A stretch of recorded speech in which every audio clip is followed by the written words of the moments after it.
এই সরকার মনে হচ্ছে যে আওয়ামী লীগের পুনর্বাসনের দায়িত্ব হাতে নিয়েছে।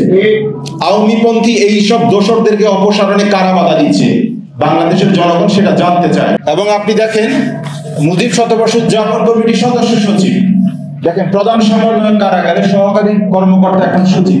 সবচেয়ে দুঃখজনক বিষয় হচ্ছে আপনাদেরকে আরেকটা ছবি দেখাই। এই ছবিতে যিনি আছেন উনি ব্যতীত বাকি সবাই হয়তোবা জেলে নয়তোবা হচ্ছে দেশ থেকে পালিয়ে গিয়েছেন, কিন্তু বর্তমান সরকার তাকে 5 আগস্টের পরবর্তী সময় নিয়ে এসে কৃষি মন্ত্রণালয়ের মতো একটা গুরুত্বপূর্ণ দপ্তরের সচিব হিসাবে পদায়ন করেছেন। আমরা জানতে চাই এটা কেন।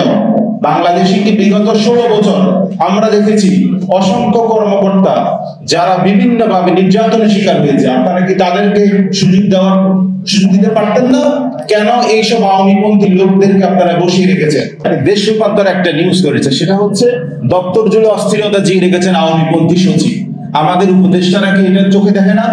আমরা অনেকবার বলেছি যে বিভিন্ন দপ্তরে যারা এখন অনেক সচিব আছে, যারা এই আওয়ামীপন্থী সচিব, তারা রাষ্ট্রকে এখনো বিশৃঙ্খল করে এবং ষড়যন্ত্র করছে। আপনারা কৃষি মন্ত্রণালয়ের এই সচিব আসার পরবর্তী সময় আওয়ামী পুনর্বাসনের এক বিশাল দায়িত্ব মনে হচ্ছে যে হাতে নিয়েছে।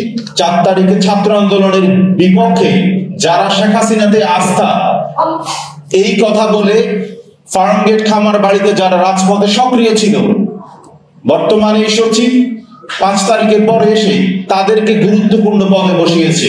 বর্তমান যিনি মহাপরিচালক সাইফুল ইসলাম, যিনি 4 তারিখে ছাত্র আন্দোলনের বিপক্ষে রাজপথে ছিলেন, তাকে তিনি পদায়ন করেছেন। আপনারা দেখেন তিনি 4 তারিখে জয় বাংলা জয় বঙ্গবন্ধু স্লোগান দিয়ে রাজপথে সক্রিয় ছিল, কিন্তু দুঃখজনকভাবে তাকে মহাপরিচালক করা হয়েছে। আপনারা দেখেন এই ব্যক্তি ধানমন্ডি 32 নম্বরে ফুল দিতে যাচ্ছে। এতগুলো প্রমাণ আমরা সকল দপ্তরে গিয়ে দিয়ে এসেছি, আমরা উপদেষ্টাদেরকে দিয়েছি, কিন্তু আমরা দেখেছি সবচেয়ে দুঃখজনক একটা বিষয় হচ্ছে আমরা বিভিন্ন জায়গায় শুনেছি এদের ফাইল নাকি উপদেষ্টার দপ্তরে ওঠার পরে কোন একটা অদৃষ্ট শক্তির কারণে এটা নেমে যায়। আমরা জানতে চাই, আমরা এর আগেও বলেছি, প্রধান উপদেষ্টা একটা কথা বলেছেন যে কোন দল কোন সংস্কার চাই এটা আমরা ওয়েবসাইটে প্রকাশ করব। আমরা এর আগে প্রধান উপদেষ্টা বরাবর একটা রিকোয়েস্ট করেছি, আপনারা এটাও প্রকাশ করেন আওয়ামীপন্থী এই সব দোষরদেরকে অপসারণে কারা বাধা দিচ্ছে, বাংলাদেশের জনগণ সেটা জানতে চায়। এবং সব আরেকটা গুরুত্বপূর্ণ বিষয় হচ্ছে আরেকটা পোস্ট পরিচালক প্রশাসন, যেটার উপর নির্ভর করে সারা বাংলাদেশে পদায়ন হয়, সেই গুরুত্বপূর্ণ পদে বসিয়েছেন যিনি 4 তারিখে ছাত্র আন্দোলনের বিপক্ষে ছিলেন। আমরা তো এখানে মাত্র দুটোর কথা বললাম, এভাবে পুরো দপ্তরে একটা অস্থিরতা করে রেখেছে এই আমলারা।